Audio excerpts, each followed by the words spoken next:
Doctor Rajneesh Singh, doctor Rajneesh, Kaleem साहब साफ बोल रहे हैं कि आपने जो ताजमहल को लेकर याचिका दायर की है वो तो एएसआई के ही कब्जे में है, एएसआई के ही अंडर में है, तो अब आप फिर से अदालत जाकर क्या हासिल करना चाहते हैं? मैं वही बात तो मैं भी कह रहा हूँ कि जो चीज आप कह रहे हैं कि एएसआई के अंडर में है, ठीक बात है। मैंने ना तो उसको कहा कि शिव मंदिर है, ना तो इसको कहा कि ताजमहल है।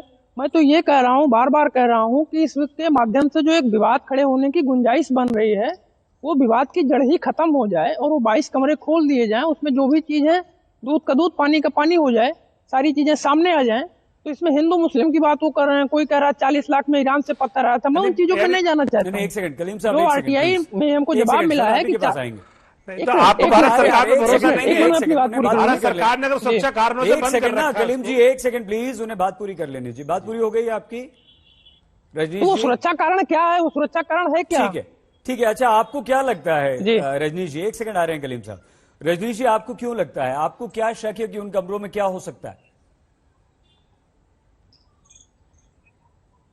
मुझे कोई शक नहीं है, मैं सिर्फ एक जो आशंका बनी हुई है देश में उसको निर्मूल करना चाहता हूँ, और मैं दावे के साथ कह रहा हूँ उस कमरे से सच बाहर आएगा। एक सेकंड सर, मेरी आशंका नहीं है, तमाम हिंदू मेरी आशंका कुछ नहीं है जी।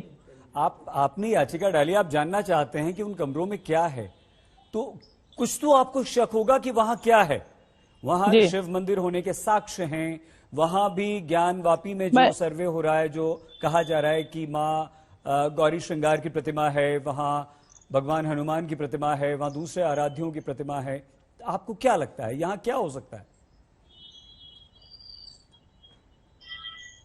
मैं कह रहा हूं उसमें कुछ भी हो, मुझे उसमें नहीं जाना है। मुझे ये सिर्फ इतना है कि वो चीज बाहर आ जाए, जो एक आशंका है वो खत्म हो जाए। मैं उसमें नहीं जाऊंगा वहां पे शिव मूर्ति है कि भगवान शंकर की मूर्ति है कि माँ पार्वती की मूर्ति है।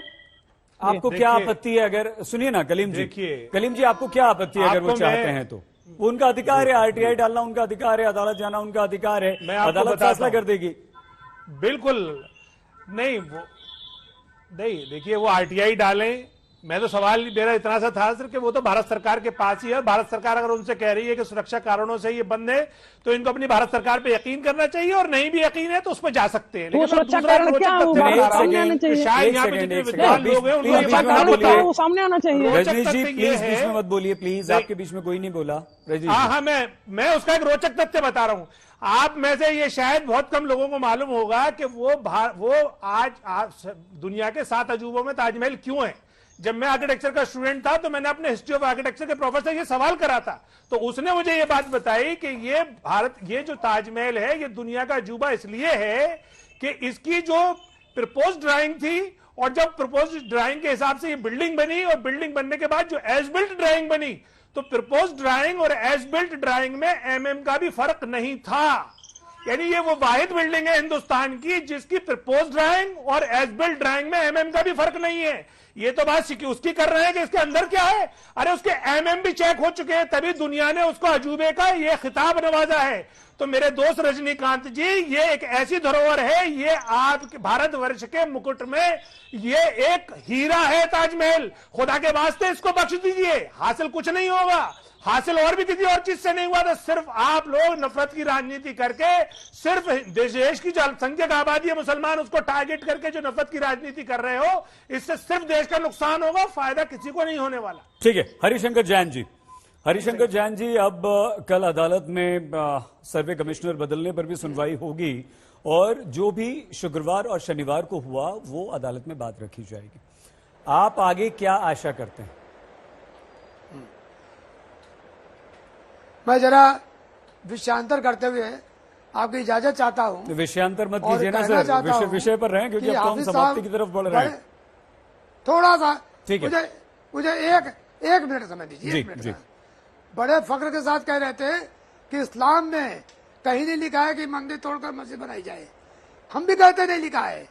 अगर जहां साबित हो जाए कि मंदिर तोड़कर मस्जिद बनाई गई है तो आपको उसमें हट जाना चाहिए, खुद हट जाना चाहिए। एक बात, ताजमहल की बात आई, ताजमहल पर सूट मैंने 2015 में अयोध्या में साबित नहीं हुआ। मत बोलिए कलीम जी प्लीज, कलीम जी नहीं, गलत बात, कलीम जी नहीं, बोलिए जैन साहब बात पूरी कीजिए प्लीज।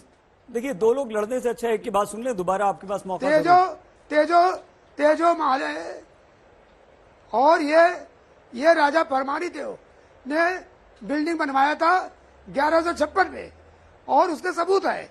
और ये शाहजहां ने लिया था, ये बनी नहीं है, शाहजहां बनवाया नहीं था। ये 7वां आश्चर्य हिंदुओं का बनवाया हुआ है, मुसलमानों का बनवाया हुआ नहीं है। और इस पर बोलने दीजिए। अब मैं अपने विषय पर आता हूँ। ठीक है, एक सेकंड। अब मैं अपने राकेश त्रिपाठी जी, जैन साहब बोल रहे हैं कि ये शाहजहां ने नहीं बनवाया ताजमहल, ये तो हमारे हिंदू लोगों ने बनवाया है। आपका इस पर क्या टेक है? नहीं, मैं मानता हूं कि अगर किसी विषय पर कोई बात रखी है तो इसको साक्ष्यों की कसौटी पर कसा जाना चाहिए। अगर किसी के पास कोई तथ्य है, कोई तर्क है, कोई साक्ष्य है तो उनका परीक्षण किया जाना चाहिए। भारत में तो वैसे भी शास्त्रार्थ की लंबी परंपरा रही है। यहाँ हर विषय पर हमने शास्त्रार्थ किए हैं, हमने तर्क किए हैं। तर्क पे आपस में जब शास्त्रार्थ होता है, साक्ष्य रखे जाएंगे तो विषय निकल करके सामने आएंगे। इसमें अगर कुछ साक्ष्य तथ्य रखे जाने की बात की जा रही है तो ये शास्त्रार्थ से पीछे क्यों हटना चाहते हैं? क्यों विमर्श नहीं होने देना चाहते हैं? विमर्श तो अच्छा है ना। ठीक है, राकेश भाई थोड़ा जल्दी एक सेकंड आ रहे हैं खान साहब। जैन साहब, साक्ष्य क्या है? अगर आप जल्दी से बता दें तो एक रिएक्शन हम 6 मेहमान से लेना चाहेंगे अंत में।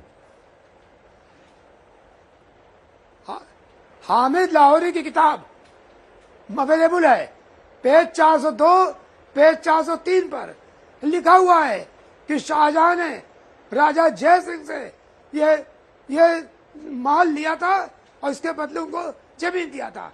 और इसमें शिव मंदिर है, अगर नीचे खुल जाएगा तो राज खुल जाएगा। शिव मंदिर है और इस पर 2015 में मैंने दावा दायर कर रखा है, आज सिविल कोर्ट में पेंडिंग है और उसमें ठीक है सर, आ गया है, सबूत आ गया है। ठीक है एविडेंस आई है। जैन सर, भाटी साहब आप तो और कागजी सबूत। ठीक है सर।